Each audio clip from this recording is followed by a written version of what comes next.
बिस्मिल्लाहिर्रहमानिर्रहीम। अस्सलामुअलैकुम। प्रोग्राम मरहबा रमज़ान में एक बार फिर आप लोगों को खुशामदीद।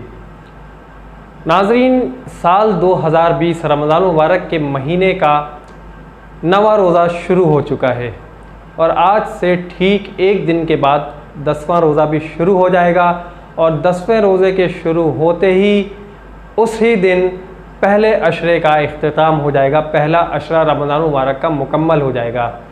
इसका मतलब ये है कि इस रमज़ान मुबारक के महीने में 3 माइलस्टोन्स हैं और पहला अशरा, दूसरा अशरा और तीसरा अशरा, और ये तीनों एक एक माइलस्टोन्स हैं। तो पहला माइलस्टोन जब हम यहाँ तक पहुँच रहे हैं, पहले माइलस्टोन तक, तो हमें अब जो है अपने असेसमेंट का वक्त आ चुका है कि हम ये देखें कि पहले अशरे में पहुँचने तक हमने क्या कुछ किया। हमने अपनी जो प्लानिंग की थी रमज़ान मुबारक के हवाले से, जो रमज़ान मुबारक के महीने का हक़ था, हमने उसको कितना अदा किया और हमने जितनी इबादतों की प्लानिंग की थी हमने उसमें से कितनी इबादतें कर ली हैं। हमें इन सब चीज़ों को देखना है और साथ में दूसरा और तीसरा अशरा जो है उसकी प्लानिंग कर लेनी है कि दूसरे और तीसरे अशरे में हमें क्या कुछ करना है। तो अभी आपके पास आज का दिन और कल का दिन है, 2 दिन में आप रहमतें समेटें और ज़्यादा से ज़्यादा पहले अशरे की दुआ जो है वो पढ़ें और जितनी इबादतें पहले अशरे में आप जो कुछ कर सकते हैं वो करें। साथ में दूसरे अशरे के लिए आपकी क्या तैयारी है उसका लायामल बनाएं और दूसरे अशरे के इख्तिताम होने से पहले पहले तीसरे अशरे के लिए आपको अपनी प्लानिंग करनी है, क्योंकि अल्लाह ताला ने जो हमें ज़िंदगी दी है, हमें ये नहीं पता कि यह आगे के 2 अशरे भी हम जी पाएंगे या अल्लाह ताला ने हमारी ज़िंदगी कितनी रखी है, अल्लाह को बेहतर पता है। लेकिन हमारी प्लानिंग इबादतों के हवाले से वैसी ही होनी चाहिए जैसी कि हम ज़िंदगी में घर बनाने, गाड़ी ख़रीदने या पैसा जमा करने या किसी और चीज़ के लिए प्लानिंग करते हैं। तो हमारी प्लानिंग ठीक उसी तरह इबादतों के लिए भी होनी चाहिए। वो तो हमारी लॉन्ग टर्म प्लानिंग होती है कि 10 साल, 20 साल, 15 साल तक के लिए हम सोच लेते हैं। यहाँ पर मैं सिर्फ़ और सिर्फ बात कर रहा हूँ मज़ीद जो पहले अशरे के बाद 19 या 20 दिन है उनकी।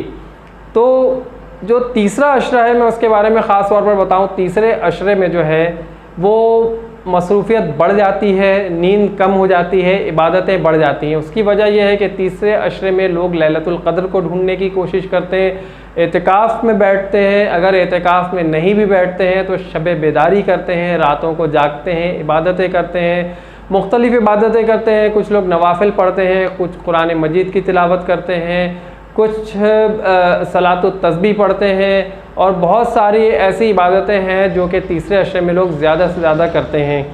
अच्छा, अब यहाँ पर सबसे ज़्यादा नोट करने वाली बात यह है कि जितने भी अशरे हैं हमारे रमज़ान मुबारक के महीने में, वह तीनों अशरे अपने अपने एतबार से बहुत अहम हैं।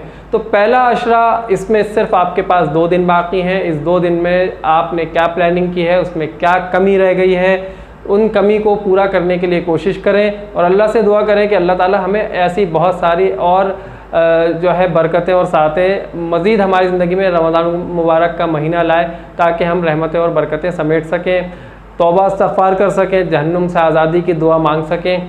तो उम्मीद करता हूँ कि आप लोग जो है अपनी प्लानिंग उस हिसाब से करेंगे जैसा कि मैंने आप लोगों को बताया कि ज़िंदगी में जिस तरह हम दूसरी प्लानिंग्स करते हैं, घर बनाने की, पैसा जमा करने की, बच्चों का अच्छा मुस्तकबिल, सारी चीज़ें ठीक है, सारी चीज़ें यहीं रह जानी, ये सब भी ज़रूरी है, इससे मना नहीं कर रहा हूँ, ये सब भी चीज़ें ज़रूरी हैं, लेकिन साथ में ये चीज़ भी बहुत ज़रूरी है क्योंकि इसमें अल्लाह और नबी के अहकामात शामिल हैं। तो अल्लाह और नबी के अहकामात जब शामिल हैं तो उन अहकामात की पैरवी करना, उन अहकामात को बजा लाना हम सबका फ़र्ज़ है।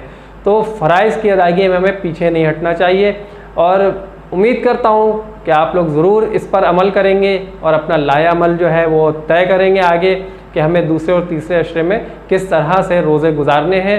और मेरी दुआ है कि अल्लाह ताला आप लोगों को सबको मुकम्मल सेहत तंदुरुस्ती दे कि आप लोग रमज़ान मुबारक के रोज़े जो है मुकम्मल तौर पे रख सकें। और दुआ करें मेरे लिए भी कि हम सब मिलकर इस महीने का हक़ अदा कर दें जैसा कि हमारे नबी का हुक्म है, जैसा कि अल्लाह ताला का हुक्म है, अल्लाह का फरमान है। तो और रोज़ा आपको पता है, जैसा कि मैं पिछली वीडियो बता चुका हूँ कि अल्लाह ताला ने कहा है कि रोज़ा सिर्फ मेरे लिए है और मैं ही इसका अजर दूँगा। तो अल्लाह ताला से दुआ है कि अल्लाह ताला हम सबको इसका बहुत अच्छा अजर अज़ीम अता फ़रमाए। इसके बदले अल्लाह ताला हमें, इस सब्र के बदले अल्लाह ताला हमें जन्नत दे और बहुत सारी दुआएं सबके लिए। और ख़ास तौर पे इस रमज़ान मुबारक के महीने में आप सबसे एक गुजारिश करूँगा, ख़ास तौर पर इस वक्त जो वबा फैली हुई है कोरोना वायरस की, इसके लिए आप सब दुआएं कर रहे होंगे। इज्तिमाई दुआ जो है उसका भी एहतमाम किया करें अपने अपने घरों में, अपने दोस्तों के साथ, अपने काम पर जहाँ जा रहे हैं वहाँ भी जो है इज्तिमाई दुआ का एहतमाम करें।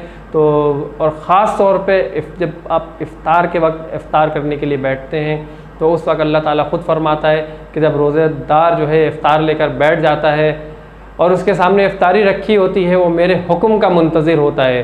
तो जैसे ही उसके कानों में आवाज़ आती है अल्लाह अकबर, तो उसके बाद ही वो उस रिज़्क़ को खाता है, उस शरबत को पीता है।